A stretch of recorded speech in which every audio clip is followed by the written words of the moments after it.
It's a mix of emotions, memories, sound and time.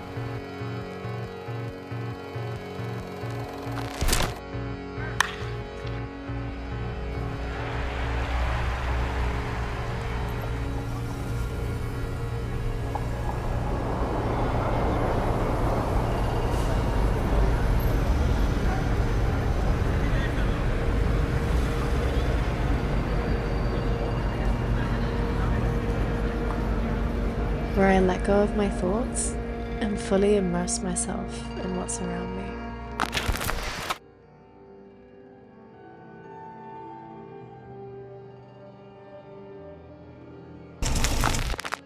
It's never been about the gear.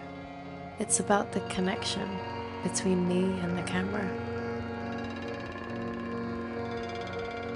There's a certain kind of freedom in working with limitations. When you're not distracted by endless options, you can truly focus on what's in front of you.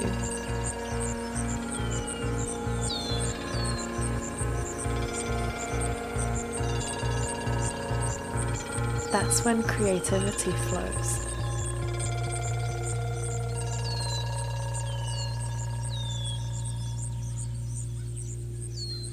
And that's when you capture something timeless.